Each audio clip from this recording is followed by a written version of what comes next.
पुरानी कहानी है जिसमें बहुत बड़ी सीख छिपी है।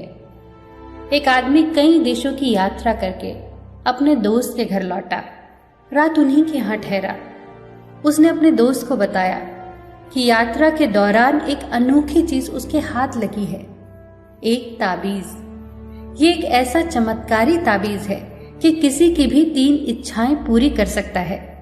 उसने आगे कहा, मैंने सोचा था कि ये तुम्हें दूंगा, पर अब मैं डरता हूं कि दूं या ना दूं। मेरी भी 3 इच्छाएं इस ताबीज ने पूरी की हैं, मगर परिणाम बहुत भयंकर थे। और जिन जिन को भी मैंने ये ताबीज दिया, उनकी इच्छाएं तो पूरी हुई, पर बहुत खतरनाक तरीके से। ये सब बातें दोस्त की पत्नी सुन रही थी। तुरंत उसने अपने पति से ताबीज मांगने को कहा। पति के मन में भी 3 इच्छाएं पूरी करवाने का लालच तो था, पर साथ ही साथ डर भी था।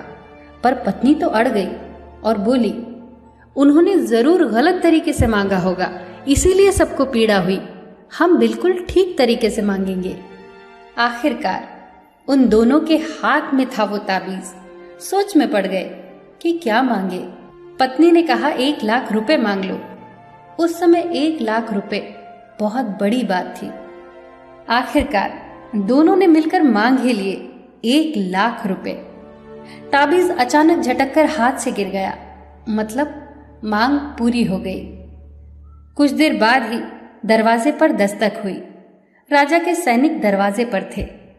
उन्होंने ये सूचना दी कि उनका जो लड़का सेना में भर्ती था वो मारा गया और मुआवजे के तौर पर राजा ने 1 लाख रुपए भिजवाए हैं। दोनों सिर पीट कर रोने लगे, पर अब कुछ नहीं हो सकता था। दोस्त ने तो पहले ही कहा था कि इच्छाएं तो पूरी होंगी, लेकिन भयंकर तरीके से। पत्नी ने रोते हुए पति से कहा कि दूसरी इच्छा मांग लो, हमारा बेटा जिंदा हो जाए। दोनों ने फिर से वो ताबीज उठाया और मांगा कि बेटा वापस जीवित हो जाए। ताबीज फिर से झटक कर जमीन पर गिर गया, मतलब इच्छा पूरी हो गई। कुछ देर बाद दरवाजे पर फिर से दस्तक हुई। उन्होंने दरवाजा खोला तो वहां कोई नहीं था, पर एक आवाज आई, माँ मैं आ गया।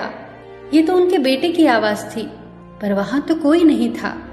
बस एक साया महसूस हो रहा था, जिसकी आवाज हूबहू उनके लड़के के जैसी थी। वो कोई और नहीं, उनके लड़के का प्रेत था। क्योंकि उसके शरीर का दाह संस्कार किया जा चुका था, इसीलिए वो अपना शरीर धारण नहीं कर सका और प्रेत योनि में चला गया। ये तो और भी भयंकर परिस्थिति थी। चाहे कितना भी प्रिय हो कोई, उनकी मुक्ति सब चाहते हैं। कोई नहीं चाहता कि कोई प्रेत योनि में भटके। अब दोनों को कुछ समझ नहीं आया कि क्या मांगे अब ताबीज से। बस वो जोर जोर से चिल्लाए कि हमारे बेटे को इस प्रेत योनि से मुक्त कर दो। और ये कहते हुए उन्होंने ताबीज बहुत दूर फेंक दिया। दोस्तों, हम हमेशा मांगते हैं क्योंकि हमें वो चाहिए, चाहे वो हमारे लिए अच्छा हो या ना हो। वो जो बैठा है ना ऊपर, वो अदृश्य शक्ति, वो चाहे जो भी हो, वो जानता है कि हमारे लिए क्या सही है और क्या गलत। उससे वो मत मांगिए जो हमें चाहिए, उसे हमें वो देने दीजिए जो हमारे लिए सही है। एक समझदार व्यक्ति ईश्वर से कभी नहीं कहता कि मेरी प्रार्थना पूरी कर। वो हमेशा यही कहता है कि जो तेरी मर्जी है वही करना।